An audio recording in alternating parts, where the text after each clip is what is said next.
Good evening, everyone, and I want to welcome you to our Sueur City Council meeting dated October 23, 2023. At this time, we'll call the meeting to order and begin with the Pledge of Allegiance. I pledge allegiance to the flag of the United States of America and to the republic for which it stands, one nation, under God, indivisible, with liberty and justice for all.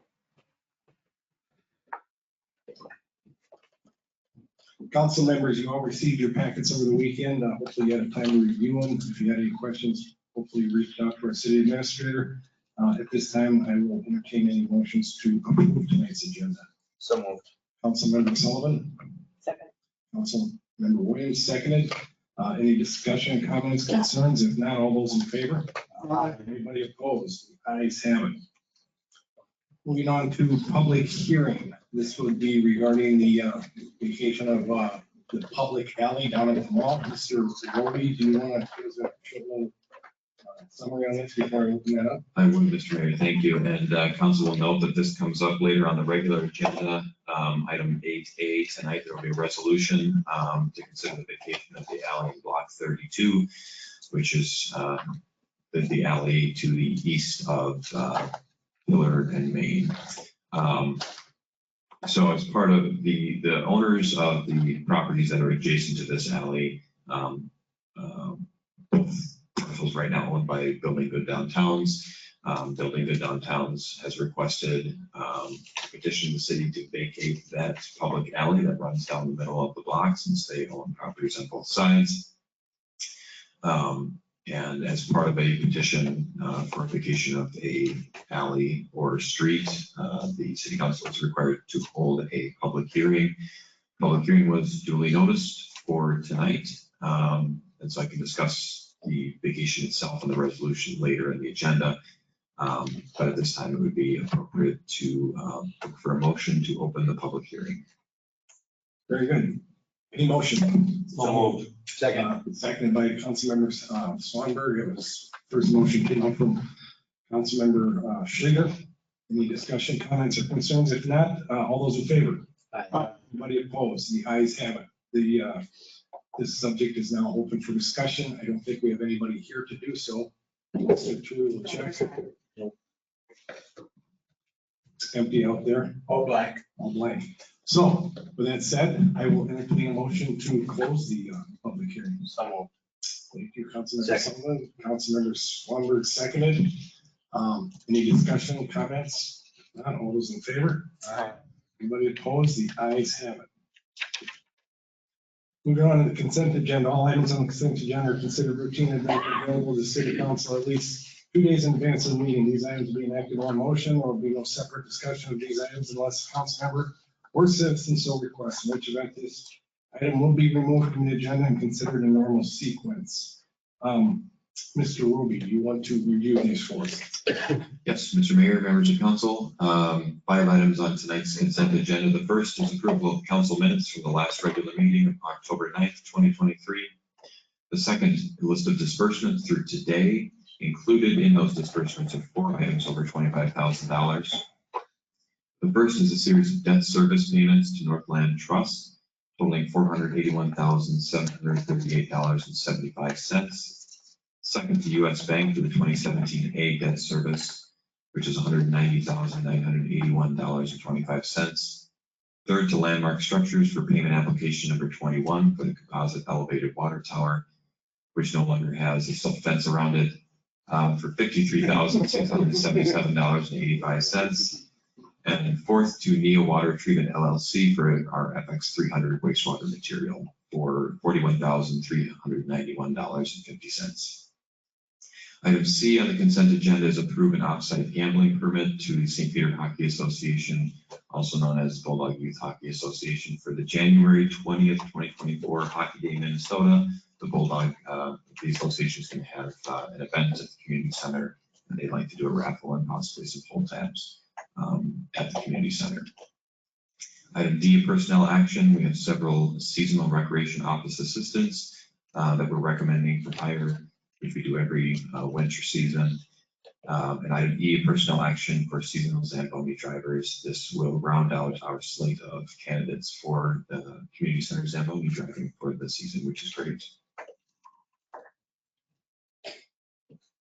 Joe, when does that seasonal recreation office assistant position start? Has it started already or? This week, correct? They meet this week. They'll meet this week to start to do onboarding. And then runs through It's typically February. pretty much ice time? So, Yeah. Thank you. Any other questions, comments, any concerns you want to address with our city administrator? If not, I will entertain a motion to accept tonight's consent agenda. So moved. Thank you, Councilmember Sullivan. Councilmember Williams seconded. Any other discussion, comments, concerns? If not, all those in favor? Anybody opposed? The ayes have it. We don't have any public comment. Do we have anybody here that tonight that wants to? Nothing over there. So we will move on from public comment. Move on to the city administrator's update. Mr. Roby, what do you have to share with us tonight? Thank you, Mr. Mayor, members of council. I have a few items here. It's been an exciting couple of weeks here at the city. First of all, I want to thank everyone and thank the community members who came out to the Future of the City Forum. We had roughly 25 members of the community, which was a lower number than I had hoped, come out to the forum. A number of council members, planning commission members, and the media, city staff were there.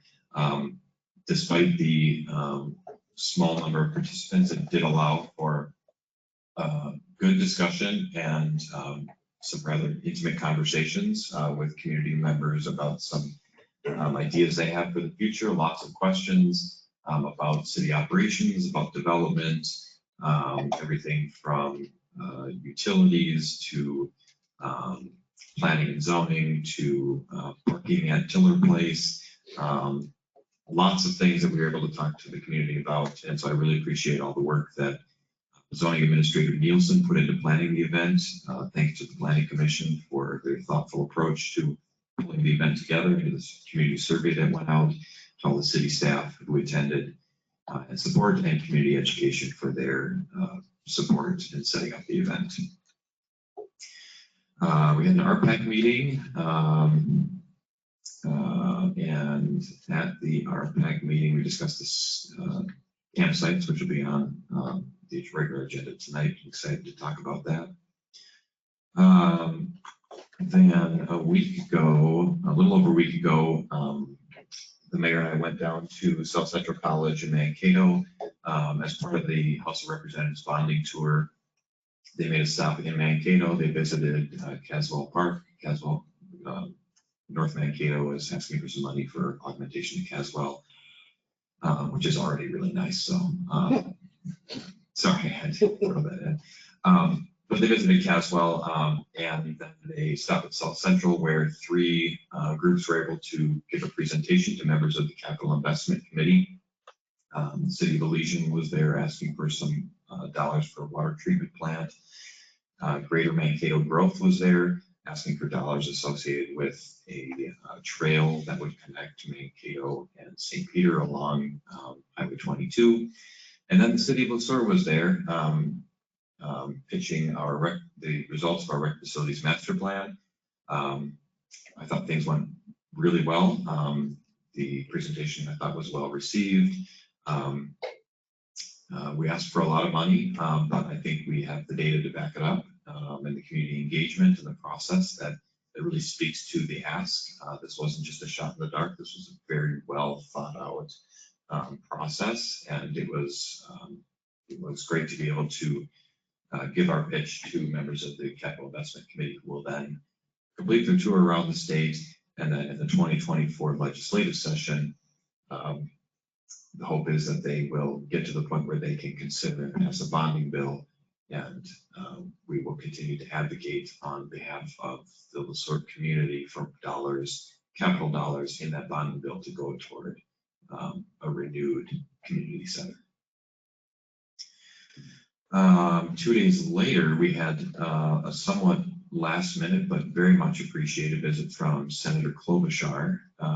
Senator Klobuchar came down here to talk public safety primarily. I think this was her first visit to the Sueur since around 2014. And we had a great visit with her, about 45 minutes. talked, like I said, public safety and specifically her support of the encryption-ready radios, which the police department applied for in 2022, received funding for. Actually, the funding's on its way, so are the radios. The funding that we received from the federal government in spending that was supported by Senator Klobuchar, Representative Craig, and Senator Tina Smith will cover the full cost of the upgraded radios to the police department. So we got to express our appreciation for that. So that was Saturday. That was the same day as the Future of the City Forum. Couple updates for this week then. Tomorrow I have a Coalition of Greater Minnesota Cities LGA and Property Tax Committee meeting to discuss some of the items that CGMC will be pushing for in the next legislative session regarding government aid and property tax rules. Wednesday, I have a MnDOT Aeronautics meeting down in Rochester. Airport Manager Andy Smensky and I will be attending that. Also Wednesday evening, actually two meetings. One is Fire Commission. Fire Commission meets 3 times a year. Wednesday evening we'll be meeting with our friends from the townships. There's also a Sueur County officials meeting, which I'll be at the Fire Commission meeting, so I will not be able to attend the Sueur County officials meeting. City Clerk Lindsay Daney will be attending that. And then just for council's notes, I will be out of the office Friday and Monday. Any questions for me? No questions. We were busy last week, Joe. Friday and Saturday were busy for both of us, but I want to thank you for the presentation you gave to the legislative committee. You did a wonderful job, so thanks again. Moving on then, takes us to item R 2023-036, approving public alley vacation. That's agenda item 8A. Mr. Roby, you kind of reviewed this for us. Any other comments you want to share with us? Sure. So I've got it up here on the screen. This is the gist of it, as I mentioned a few minutes ago. Building Good Downtowns owns both parcels adjacent to this public alleyway, and so they've petitioned for the city to vacate that alley. The city has, city staff stated to Building Good Downtowns that we would bring forward a resolution to City Council and recommend that City Council approve the vacation of this alley contingent upon the granting to the city of easements, public utility easements that cover us from a water, sewer, stormwater, and electric standpoint. So assuming we get those easements and council approves this resolution, the alleyway would be vacated. In the of note, in both the transportation plan as part of the comprehensive plan and globally the comprehensive plan, while it doesn't speak to alleyways in particular, both of those documents are referenced when staff consider a vacation of a street, road, or alleyway. It's important from a city transportation standpoint to maintain proper ingress and egress from developments. And city staff feel that vacating this alleyway does not pose any near or long-term challenges to the city from a transportation or development standpoint. If Main Street, the 100 block of South Main, had not been opened, I think we'd be having a different conversation. But allowing Main Street to open up while that alley is still pretty heavily trafficked and arguably the most heavily trafficked alley in the city, the opening of Main Street certainly allows traffic control around that block. So we had the public hearing, again, resolution in front of council tonight, R 2023-036 vacates the public alley with the conditions as proposed. Once those conditions are met, again, if council were to approve this resolution, then we would record the vacation of the alley. Thank you. Any questions for Mr. Roby? Yeah, Mr. Schleger. I just wanted to comment. I had asked Administrator Roby that question earlier today about the transportation plan in our comprehensive plan. Since it's the first time we're doing a vacation since we've implemented that. So I just wanted to make sure that it was being addressed on any street or alley vacations going forward. And the downtown master plan also references a fair amount in this corridor in particular around what the transportation needs are currently, but also looks to the future. And it's pretty clear in the downtown master plan that the entirety of block 32 from Main Street to Second Street Bridge and Ferry was really considered at the time prior to the Tiller development to be one singular redevelopment site. So while the alley could potentially have been vacated 2 years ago when the property, 3 years ago when the property changed hands, it wasn't, but it was at least in theory envisioned as part of the downtown master planning process. Thank you. Any other comments? If not, I'll entertain a motion to adopt resolution R 2023-36.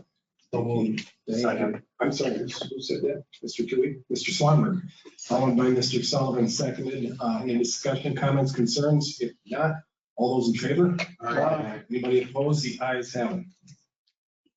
Moving on to funding allocation for the River Park campsites. It's item 8B. Mr. Roby, you want to review that for us? Well, thank you, Mr. Mayor, members of council. You'll note this is a rather small, relatively small dollar amount for 2024. And Mr. Schmidt is here, and I won't necessarily call him up unless he feels like chiming in on this. But I wanted to bring this to council for 2 reasons. One is that the Parks, Open Spaces and Trails plan that the city adopted a couple of years ago specifically references the potential for developing campsites at River Park. And this is an opportunity to do so. The campsites that are proposed are considered primitive, which means that they would be designated for tent camping only. We don't have any running water access down there, but we do see pretty heavy usage of the boat launch for kayakers, canoers, boaters in the area. We know that adjacent communities have a lot of success with their primitive campsites. And of course, there was, some public dialogue earlier this summer when there was some camping going on at River Park, and we didn't have designated campsites there. So it was timely, right? So it's in the post plan. That's the first reason I wanted to bring it forward to council to acknowledge that this is working toward the goals that were outlined in the post plan. And the second reason is that RPAC at the last meeting did make a recommendation to city council to allot approximately $4,000 toward this work being completed in 2024. Joel has done a lot of homework on this. He worked, of course, in the city of St. Peter, which has campsites in the past, so he was able to share some insight with us as well. And from an expense standpoint, what we're really looking at is dedicated labor for our operators to establish those sites and maintain them, signage so that we can sign the campsites themselves, and parking stalls that would be dedicated for these sites, and fire pits with little swivel grills on the top for each of the campsites. So while there would be some ongoing maintenance involved every spring, just given what happens during the winter, and of course when the water comes up, we'll see what happens. But there's not a whole lot we can do permanently in River Park because it's in the floodplain. But this is something that RPAC seems pretty excited about, and I think goes really nicely with the activity that we see down there right now, and in conjunction with some of the volunteer efforts that have gone on in River Park around the snowshoe trail in the last couple of years. So again, it's $4,000, which we will, if council approves, we'll find it in the public works budget for 2024, work toward getting these campsites established. And it's in your packet, but I'll put it up here so that folks at home can see it as well. This is an approximation of where the campsites would be. We have 3 on the southern rim of the wooded area, campsites 1, 2, and 3. You can see the little jagged line that runs along southeast to northwest. That's kind of where there's a natural cutout trail almost right now. And we'd like to establish 3 campsites along that. It's difficult without a lot of extra machinery and hands to do anything much deeper into the woods, especially given the flood risk and long-term maintenance of it. But this is something that Mr. Schmidt feels could be managed by staff with equipment that we currently have. And I will say, because this question will come up from the public, These campsites will be effectively rentable, so you'll have to register. And it will be on our website using RecDesk, which is the software that we currently use at the community center for signing up for memberships and programs, things like that. They'll register for a site for a set period of time. That list will then go to the police department with license plate numbers for the registered vehicles for each site, so the police department at any given time knows who's staying down there. So covered from a public safety standpoint. I'll take any questions. Anything, anybody?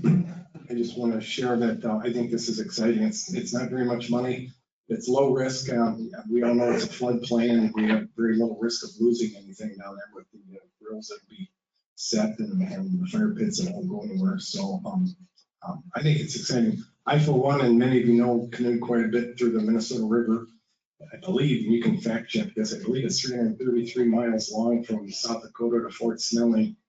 And I would beg to say there are very, very few primitive campsites along that way. So this will be good. It offers a great recreational stop for people that are using the river. So thank you for the work with RPAC on this. I support it. Any other questions? What do you anticipate the annual cost to be? I would Minimal? I would say minimal from an equipment standpoint, almost negligible unless there's damage, vandalism, things like that. Otherwise, it's staff time to carve out the schedule to go down and trim trees, move silt. 1 to 2 days a month. 1 to 2 days a month to clear out campsites, things like that. As long as people take care of it, that minimizes the cost. And there'll be garbage service down there? Garbage, sanitation? Yes, and we do right now. There are 2 garbage receptacles right now currently. Anybody else? Anybody want to make a motion? Oh, second. Motion by Councilmember Sueur, seconded by Mr. Flinger. Any other comments, concerns? If not, all those in favor? Aye. Anybody opposed? The ayes have it. Moving on to the 2024 Public Works Capital Equipment. Mr. Roby, you want to go over this with us? I would. Thank you, Mr. Mayor, members of council. Mr. Schmidt, Mr. Transberger are here tonight, and I will invite them up. I'll give them a little preamble here and then allow them to expand upon what I share, and then you can certainly ask questions. So as discussed at the council work session and the September 11th preliminary levy budget discussion at City Council, one of the items on the public works capital budget list for 2024 was a new plow truck. And this has been on the proverbial list for public works for a couple of years now. When the capital list was discussed, was not approved or denied at the September 11th meeting. We were looking at the purchase of a new plow truck, and we're exploring options to potentially finance that to decrease the one-time upfront costs in public works and be able to spend those funds elsewhere as part of the levy in 2024. Mr. Schmidt and Mr. Transberg have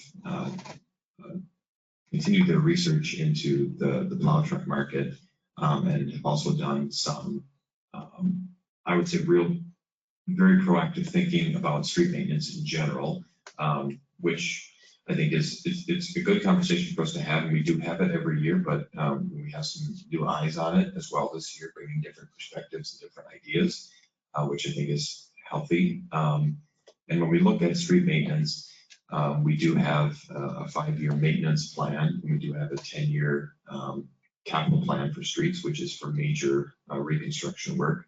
And actually at the next meeting, I'm hopeful that we'll bring something forward to council with a renewed 10-year plan that will kind of discuss what the next step in reconstruction projects will be. But outside of a 5-year maintenance window for contracted work and a 10-year large reconstruction project, we have a whole slate of streets that we know need maintenance. And right now, the equipment that we have to do that maintenance really limits us. We have a capable crew who can do this work, but we're limited to putting some hot mix or cold mix in some potholes, maybe trying to clear out some gatoring of a street now and again. The community center parking lot is a great example. It's not a street, right, but it gets used a lot. We maintain it to the best of our ability with the equipment that we have. We simply can't do large sections of street by ourselves. And so look at either including that in the 5-year maintenance plan, which means decreasing the amount of streets that we can seal coat and do curb work on, or we look at bonding out the larger projects. So thinking 2 parallel tracks, one being a plow truck and the other being a renewed look at how we manage street maintenance. The discovery was made that a new plow truck is at best 2 years out at this point. So if we were to order one right now, we would hope to get it for the 25-26 winter season, fully outfitted. Staff are looking more closely at the used market for plow trucks and saw that there could be the ability to utilize a plow truck for something other than simply plowing and use it more year round, which would be in street maintenance. And with the decreased cost of a plow truck and the desire to more proactively manage our street maintenance in-house, we have an opportunity to include in an equipment certificate without affecting the 2024 levy, paving and asphalt equipment that will allow us to do larger stretches of streets, to get streets that are not part of the 10-year or 5-year plan, or get streets that we're planning to seal coat, but before we go in and seal coat, we can do a better job prepping the asphalt in troubled areas before we just go and put a layer of seal coat over the top. So Mr. Schmidt and Mr. Transberg have been working closely together and with the city engineer on what a renewed plan might look like. And the proposal we have in front of council tonight, so we'll look at approving the entire capital list in December, as council normally does. What we would like to do and what we brought forward tonight is an early approval on a portion of the public works capital for 2024, so that we could get out and make purchases on equipment while equipment is available now, and ensure we have it for the 2024 year. And then much like the plow truck itself would have been if we bought it new, this would be financed through an equipment certificate in 2024. So we'd like to purchase the equipment and get it on order now, and then finance through an equipment certificate in 2024. And I'll invite Mr. Schmidt and Mr. Transberg forward now if they can add anything else they'd like to. Otherwise, certainly. Question before Foster addresses the council. This is for you, Mr. Bobby. Tell me again, how much was the new truck? In the neighborhood of $240,000. Okay, so these two items here fall a little bit under that. The top 2 items, the asphalt paver and the used plow truck. Correct. And I think Mr. Tui asked a while back about used equipment. Was told that it was not looked at simply because whatever's out there is going to be as bad or worse than what we're trying to get rid of. That came from you, Mr. Rosen. I don't know if that was exactly what I said, but the ideal is to buy new when we can buy new. Absolutely, that's the ideal. No question about it. Yes, here we are. Yet here we are. Does the new, or does the used equipment sell somewhat quickly? I would imagine so, especially if it's a good piece of equipment. Yes, I believe there were actually 2 other used vehicles that were looked at in the last 2 weeks that are both gone. So this is, if this is the avenue we go, it would happen somewhat quickly. It wouldn't be like a new one that we'd have to wait on. Correct. Okay. What year is it? How many miles on it? Okay, so the 2 trucks, or are you looking at one? 2 different All options. right, so there's 2 different options we're looking at. One truck it's a 2010 with 100,000 miles. We reached out to the previous owner.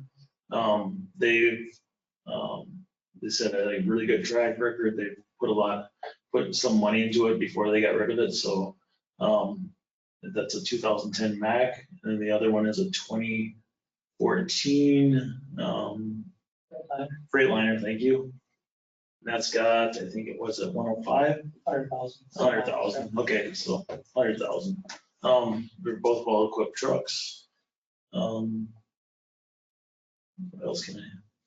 Mr. Transfer, this asphalt reclaimer and the asphalt paver, you pretty comfortable that your staff would be able to operate this type of stuff? Is there training that they need to take to run this? Yes, so we've tried out the asphalt reclaimer. It's really easy to operate. It's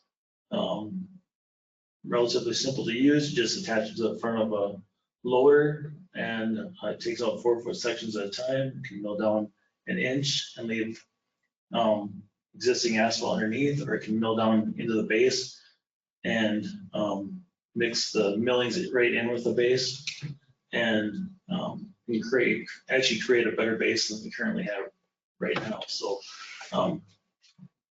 the idea is to have be able to repair our streets and do a job that will be a long-lasting job versus just going out and patching, either patching over the current street or patching potholes, which most of the time, sometimes same pothole will get patched twice a year. So.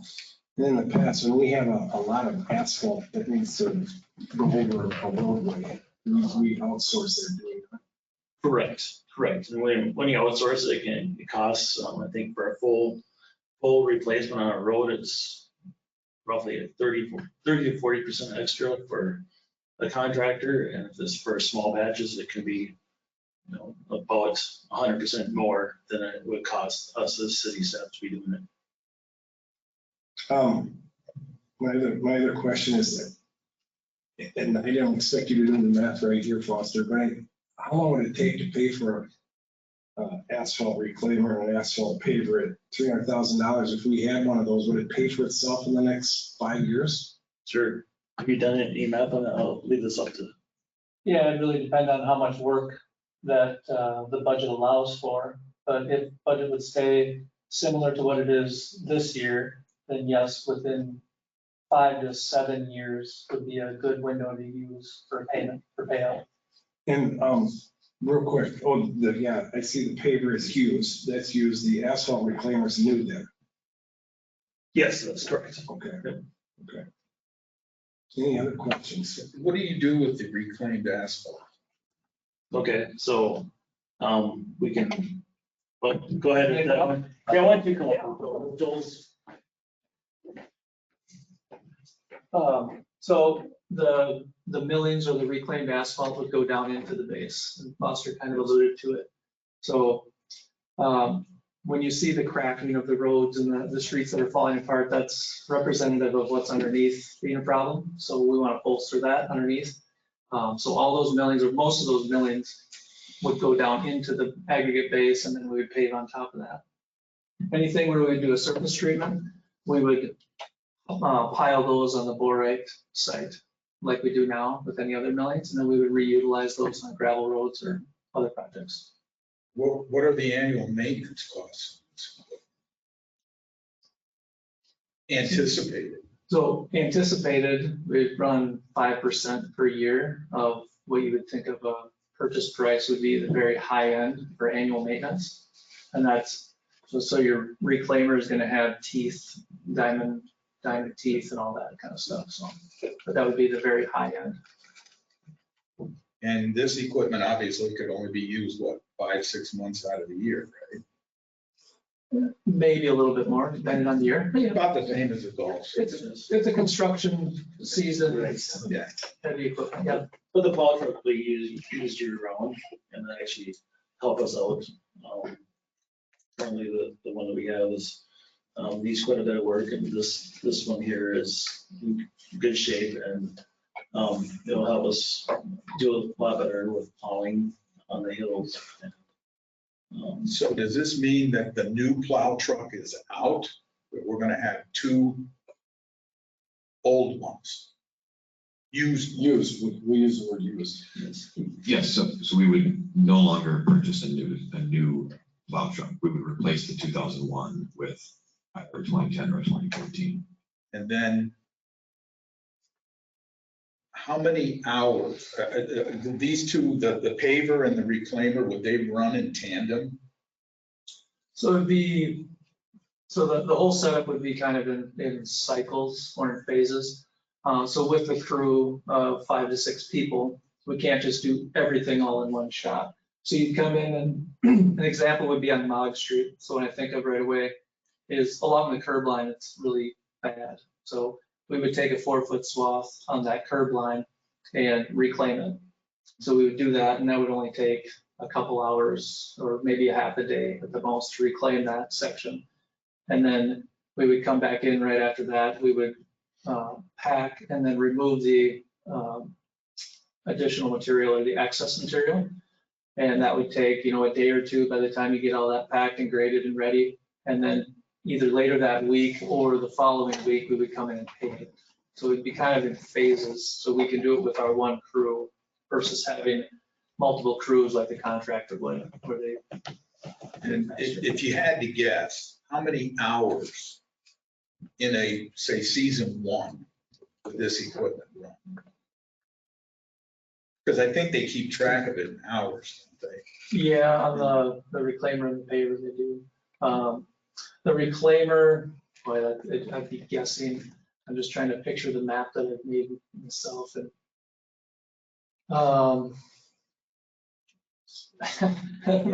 I'm thinking, because it doesn't seem like much, but probably 50 to 60 hours of actual runtime, over the course of the summer. See, that's what my concern is, because on the sewer truck we've got, I don't know what you call it, the back truck. That runs, at least when I had it checked, on average by hours, 1 day a week for $400 and some thousand. And I don't, have you gone to, Hengies or whoever's out there and said, okay, here's a stretch of road. If you don't do this operation, how much would you knock off? How much would we save as a city as opposed to you doing the whole 9 yards? Yeah, I've worked in many environments, many situations where you have standard pricing for different equipment, different operations. There's no doubt you'll save money by doing it in-house. Sometimes to that logic, sometimes you can try to do too much and then you parse it out too much and the contractor charges a little more for what they have to do when there's one thing left maybe. But in this case, that doesn't work. So if you had Henches, or last year was Nielsen who did the patchwork. So let's say Nielsen were to come in and reclaim the roads, or, well, they don't reclaim the roads, they would just remove the bit and haul it away. So you wouldn't get that good material down into the base. So they would remove the millings or remove the bit, haul it away. Then they would grade it, and then they would pave it. All of those operations are separate. And if you can have them just paved, for instance, you save all of that money for the other two operations. Have you ever done that with a contractor? Absolutely. And they don't give you any grief about warranty or any of that stuff because they didn't do the whole thing? No, so you always leave a little bit of room for them to fine grade. So we did this a lot in St. Peter, and we would go and do the majority of the dirt work or the aggregate base, lay the aggregate base, the majority of it. And we would always have in their price to fine grade and install, so concrete or bituminous, for instance.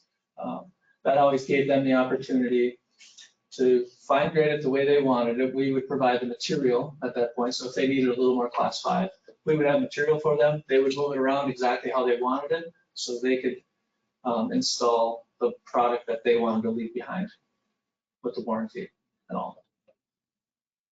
So 50 to 60 hours for summer. What would you, if you had to ballpark it, within a 9-iron shot, how much is the city gonna save? I'm not a very good golfer. So like Foster had mentioned on the patch, the bituminous patching, anywhere from 80 to 100% is what we're gonna get charged more by a contractor to do. This year, I'm trying to remember the numbers I'm going through my head for budgeting. I wanna say we're looking at roughly $150,000.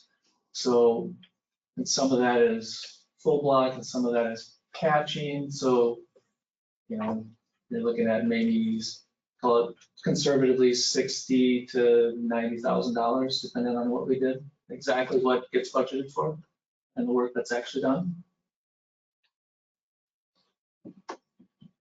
Hey, could you speak to, just jump in real quick, Mr. Tui, and I'll let you continue. But I just want to touch on one thing you just said about full street versus patching.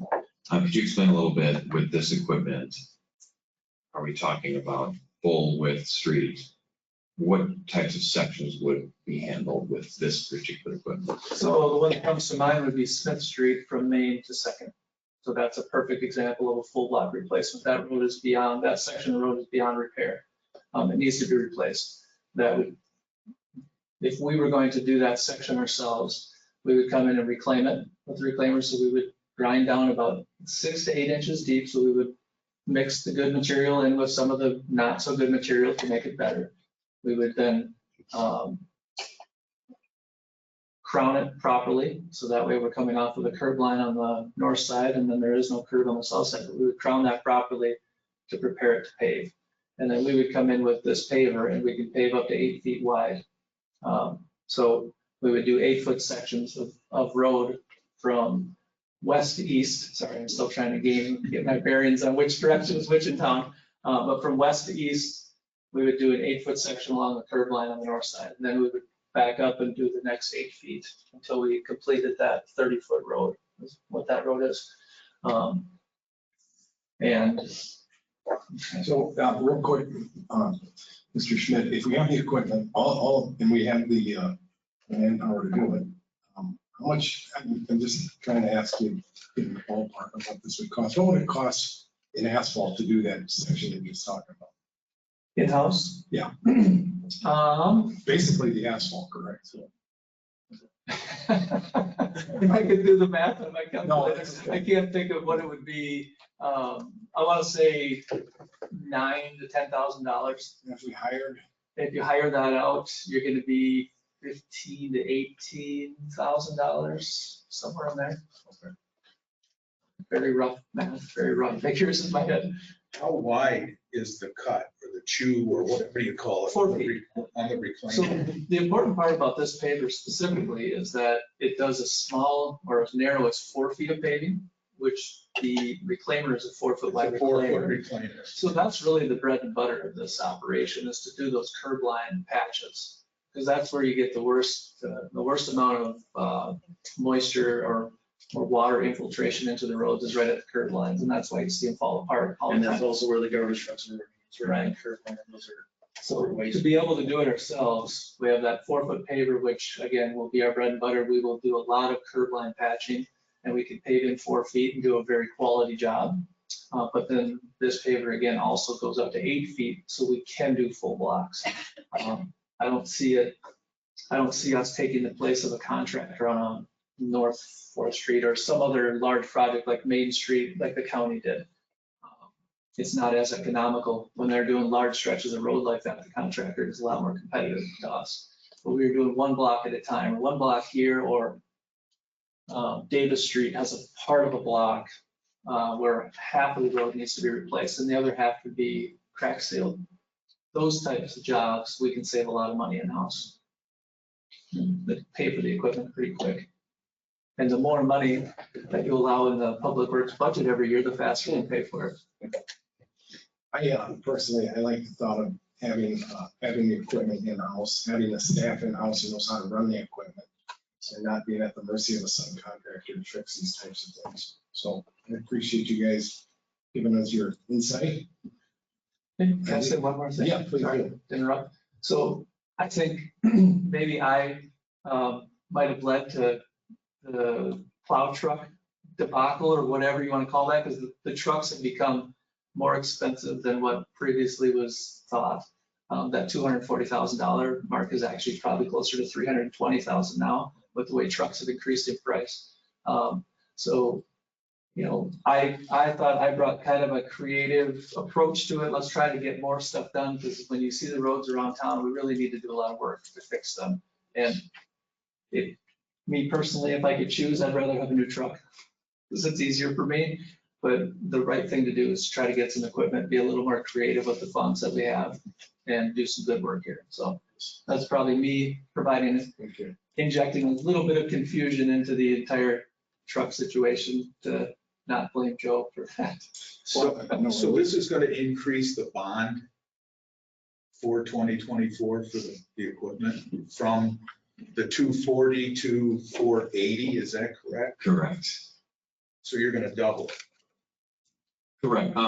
Yes, from what was originally discussed, yes. Now, depending on when we order the new truck, let's say we're available in January and we ordered it in January, but the truck isn't $240,000, let's say it's $280,000, it would have naturally increased. But yes, we were discussing a $240,000 plow truck, potentially getting an equipment certificate for that. And What is an equipment certificate? it's a type of debt that a city can issue that's specific to equipment. So it's a shorter time period. It's, you know, anywhere as 5 to 10 years, different than a larger 20-year debt bond. issuance. Correct. Yeah, it's more specialized. So we've done it in the past. We did one last year for a number of improvements, pieces of equipment. You can roll lots of smaller capital projects into it. We did it for the last 2 fire trucks that were purchased. We did a separate debt issuance for the 36 project, and we did an equipment certificate specifically for fire trucks in the last contract that we needed to purchase, because dollar for dollar, you can get better interest rate, better payment plan, and better terms if you're purchasing capital equipment versus doing a larger scale project. So it's bond light. Yes. Thank you. Gentlemen, thank you. Appreciate your insight. With that, I will entertain any motions. So moved. Thank you, Mr. Sullivan. Second, by Councilmember Schleter. I didn't read it, it's up there. Motion to approve, no adjustments to it? No. Thank you, Mr. Sullivan, second by Mr. Schleter. Any comments, concerns? I'd just like to thank Foster and apologize. Mr. Schmidt, thank So you. both of them on their work on this, and I think it's a great moving forward. It's an investment or capital improvement, so. With that, I will entertain a motion. We took the motions, I'm sorry, and any other discussion, comments, concerns? If not, all those in favor? Aye. Anybody opposed? One No. nay. Mr. Tui, thank you. With that, the ayes have it. Moving on to earn sick and safe time policy approval. Mr. Roby, you want to explain this to me, please? I did have you explain it to me today, so maybe it's going to be good. Yes, thank you, Mr. Mayor, members of council. Stacy Lawrence is here with us as well. I'll invite her to the podium. Again, I'll give a little preamble, and then I'll let Stacy, you can come on up, Stacy, if you want. And then I'll let her expand upon this. So this is earned sick and safe time. This is something that every employer in the state of Minnesota is working through right now. In the last legislative session, the Minnesota state government updated their sick and safe time law, really overhauled it. So every employer now has to have policies in place by January 1st, 2024 to describe how the employer will handle the nuances of the new law. So the slides I'm going to show and talk through are pretty wordy. So apologies in advance for that, but there's a lot of details that I think are important, a lot of statutory guidelines that we have to follow. And then there are a couple of things that we, as an employer, are allowed to do or allowed a little bit of flexibility on, and we've spelled that out here. So the first things I'll go through are statutory. If there are any questions on any of them, please chime in at any time. So as I mentioned, effective January 1st of next year, the new law will be in place and requires all employers in the state to provide paid leave to eligible employees for sick and safe time. And I'll talk through how that's defined.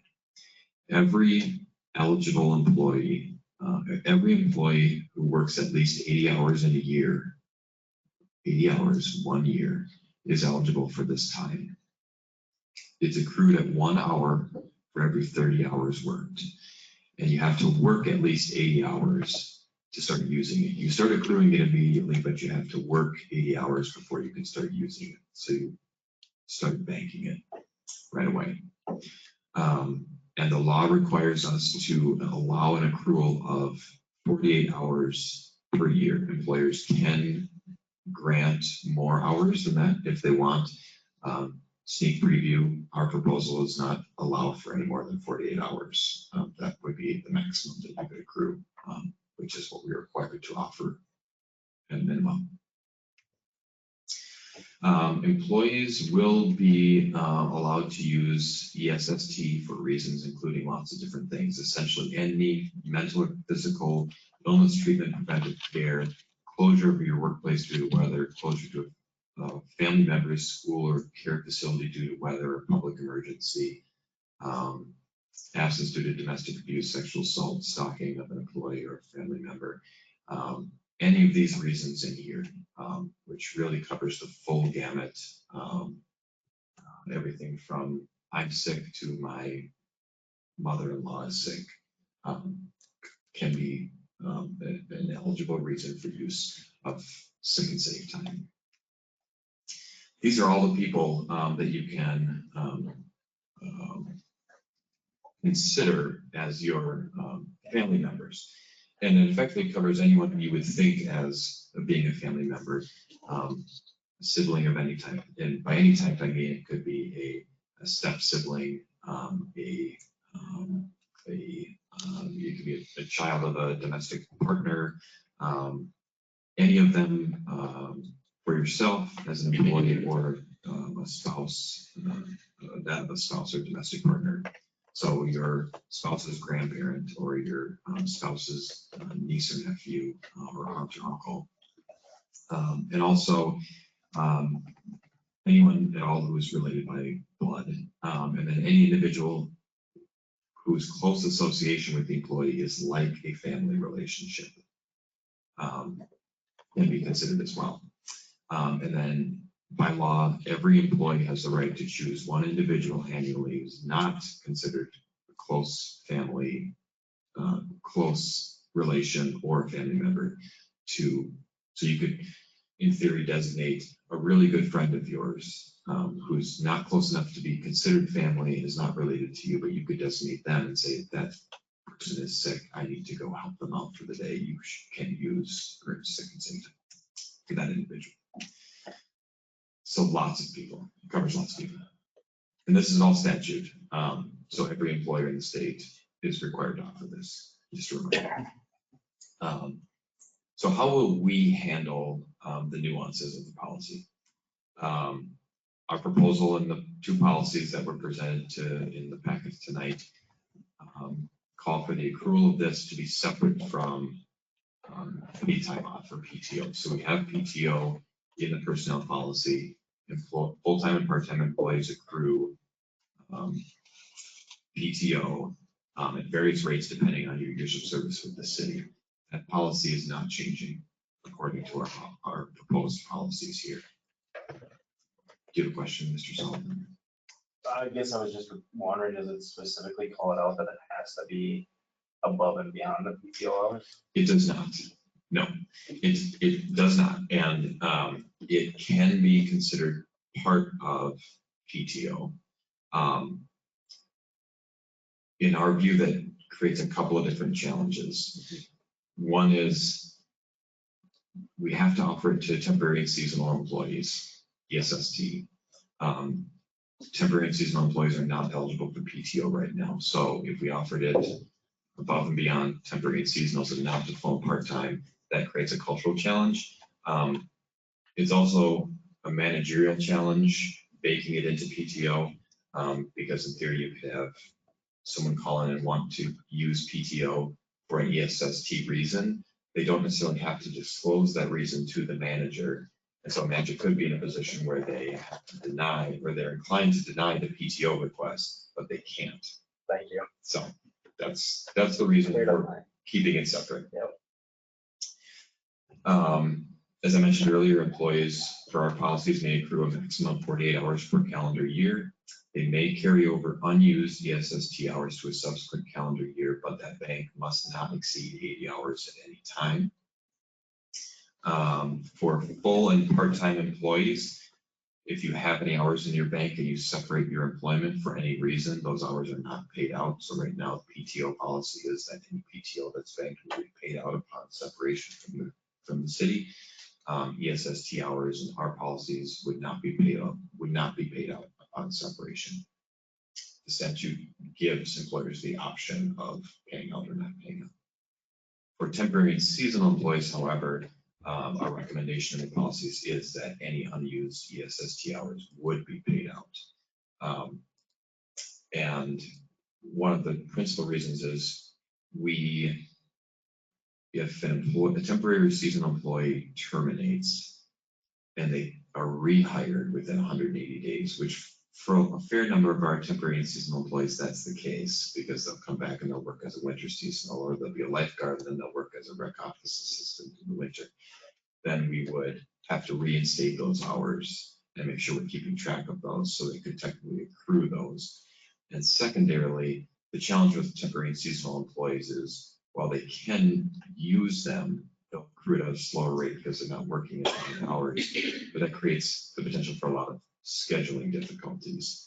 And we don't want to discourage employees from using this by any stretch, but it does create some unique challenges because of the roles that seasonal and temporary employees have with the city as lifeguards and going drivers that can create some scheduling challenges. So, and frankly, the financial impact of paying out temporary or seasonal employee ESST bank is much less than paying out a bank for a full-time or part-time hire. So I'll take any questions. The recommendation is a motion to adopt both of these policies. I have them spelled out here as two separate motions. If someone's inclined, they could make a motion to approve both policies. I will say one final note, and I'm sorry, I'm not giving Stacy an opportunity to speak. Stacy's done a ton of work on this, and any employee who says they're not fretting over this is lying, but I feel really, really comfortable with where we are in the policy development. Stacy's done a lot of legwork, sat through a lot of meetings with consultants and other employers to try to figure out the best way to manage this. And our aim with these policies was to be fair to the community, to be fair to the employees, and to be as simple as possible with our policy, because we are anticipating this is a brand new law. And with a new law, we would expect that there will be some changes. There will be some court challenges with employers and employees across the state. And with those court challenges will come amendments to the statute, which will necessitate policy changes. So we try to keep it simple so that we're covered as best as possible if and when changes do come up from the state, that we won't have to make any material changes that would impact employees. Is there anything else you'd like to add, Stacey? Firefighters. You go ahead. Please. Just one other caveat to this, the state has not given an opinion yet on if this applies to volunteer firefighters and city council members as well. So there's some organizations putting some heat on them definitely to get an answer to it, because all of us are waiting to figure that out so we can have policies surrounding it. I'm hoping that in the next week or two, we'll find that out, but just so you're all aware, there's potential for those being covered as well. We just don't know yet. Are we seasonal or? Right. Mr. Swanberg, you were shaking your head no quite a bit during the presentation. This to me is just a classic legislative mandate with no funding attached to it. This is insane. You already have PTO for this. I mean, this particular city treats its employees humanely. I can't believe that there's places that don't. And certain employers are gonna have a real hard time doing this. And you, the staff is managed as well. You've done a lot of work looking into this. And this is at a level much higher than you and I, Mr. Sueur. 100%. So, so with that said, I appreciate the work you put into this. I'm sorry, Mr. Schrader. Just one question. My mic just died, so I can't use that right now. I just wanted to check to see, are we doing anything above and beyond what the legislation is called out? Or are we just going strictly to the letter of the law? We are doing minimums required that we need to. We could allow for employees to carry over a larger balance if they wanted to, and we're doing minimums there. We're doing a minimum accrual as well. Just for the temporary seasonal though, it doesn't have to be paid out. That was outlined in that policy that we would pay those hours out, any unused hours out to temp seasonal, which is not required by law. Thank you. Mr. Tweedy, do you have something now? Oh, I thought you did. Just to clarify, you're gonna pay out your seasonal. You're not gonna carry it, but your full-time are going to carry it. Up to 80. And if they don't use it, and they lose it, you're not gonna have any problems from staff on that? I agree, it's It's an insurance policy if you need it, and hopefully you never need it. I know, but as staff, full-time staff could see the difference between the seasonal and getting them paid out. But there will be a dramatic difference in what they can accrue compared to the. I understand, but And just, salaries are much different. you have a better chance of your full-time employees making use of it because of the snow days. Yeah, the allowances the generous description of when you can use it allows for them more likely to be able to use it instead of their PTO, providing it fits the correct criteria, which I apologize that you have to figure that out. That's pain.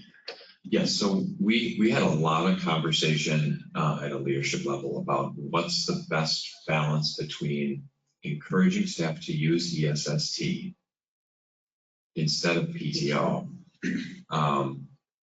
Because right now we can bank up to 520 hours of PTO staff can. For the personnel policy. So they can bank a lot of PTO. So 520 hours of that plus 80 hours of ESST. If you truly don't take any time off, 600 hours. So there was a conscious effort to not decrease the value of the PTO as part of this conversation, while also encouraging staff to use ESST for what it's needed for, right? If staff are sick, we don't want them to come to work, and we want them to have an opportunity to use that leave as the state has directed us to allow it. And yes, that's what PTO is for. It's not called vacation, right? It's paid time off. So there was some back and forth around what should the bank be? Should it be paid out? Should staff be allowed to buy it out after it reaches that 80? Should be allowed more than 48 hours in a calendar year? So that there was lots. I understand exactly what your question is. It's frankly, it's very difficult to try to balance it. And once we have policies in place, we will visit with all the managers and talk about how exactly to implement this. We'll have communication that goes out to all the employees. And much like a personnel policy, after a year or two of this, we need to come back with amendments, either state-driven, court-driven, or based on feedback from staff. Certainly. I mean, I have no doubt that there's some employers who are going to use this as a recruiting tool who will say, we'll let you bank up to 1,000 hours of ESST and then we'll pay out every year 20% of that, right? Because it's extra without modifying the PTO. They'll come up with all kinds of creative ways. But all that list of them, the enforcement, or it's basically on the honor system, right? So in other words, if I said, my daughter's sick, I'm using this, or You don't have to say what it's for. You just say you need a day. Am I correct? Yeah, I mean, it's been lovingly termed, but don't ask, don't tell policy. You can call in and say you need to use ESSD time. and that's all you're required to do? I'm having a bad day. That's not out there. We can, I mean, there's certain, I believe there's certain things we could ask potentially for a doctor's note for, but If they're gone for a certain amount of days. yes. But even that, frankly, employers are going to be really, really careful about that. And so like Stacy said, frankly, as a leadership staff, we're not going to be able to ask questions.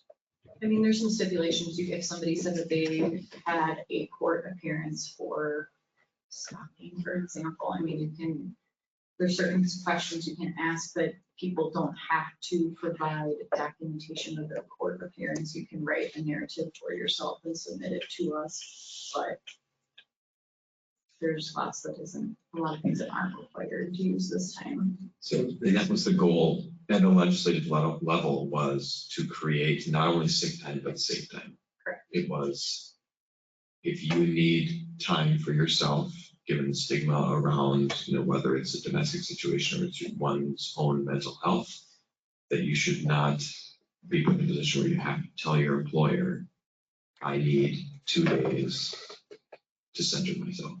And that was a big goal of this legislation. It's amazing. And to Mr. Swanberg's point, I too feel like we City of Sueur employees have some benefits that I know a lot of employees around the state of Minnesota do not have. That there are employees out there who frankly should get this and probably should have gotten it 20 years ago and have never had it. And employers are now being forced to actually provide sick time to their employees who could get away with not providing it previously. There's no small business provision to this anymore, to this law. So this is every single employer. I mean, I think the exceptions are if you work for an air carrier as a flight attendant or a pilot, maybe there's some give or take there because you're not always based in the state of Minnesota. I think that's about it. Right, as long as you're working in the state of Minnesota, so they talk about that too, remote work, but it's anybody who's actually working here. And it doesn't apply to independent contractors, of course, but maybe council members, maybe firefighters. We'll see. Yeah. And then if it does apply to city council members, we will allow you all to decide how you want to handle that, because that's volunteer firefighters. It's a complex enough thing anyway, right? They attend the calls they can. They have to attend a certain number of calls to be eligible to vest fully in their pension, things like that. The requirements of policy for how many calls and meetings they attend. How do we handle that? That will be a little bit different, and we'll wait for guidance on that. Well, we're definitely in some changing times. My wife was home today, by the way. I think I shared this with you. Her whole company was shut down today because it was a mental health day for everybody. So, yeah, so it's changing times, and it's definitely an employee's market right now. Some things are way overdue, and sometimes you look at things and can't understand them. But like I told Mr. Swanberg, this is above all of us. This is right above us. It's an unfunded This is mandated through the state legislature. So, but what we need to do is manage it on our end of it. Yes. So with that said, I would like to see the motions that are ahead of us. Or do you have anything else? No. So we can adopt both these motions at one time, or we can do them one at a time, but I can read them both real quick. Adopt full and part-time employee earns sick and safe time policy is presented, and also adopt the temporary and seasonal employee earns sick and safe time policy as presented. We'll make a motion to adopt both motions at the same time. Second, Councilmember Swanberg, seconded by Councilmember Tui. Any discussion, comments, or concerns? If not, all those in favor? Any opposed? The ayes have it. Moving on to reports and items of appreciation, council members, this is your opportunity to share what's going on in the community, share what's going on with your committees, and as always, we will start with Mr. Hunt. Go ahead, Leslie. Nothing tonight. Mr. Schleter. Since the last meeting, I attended 2 Region 9 meetings, first being a full board meeting on the 11th, and then an Economic Development Committee meeting on the 19th. There was no Planning Commission meeting on the 12th due to lack of a quorum.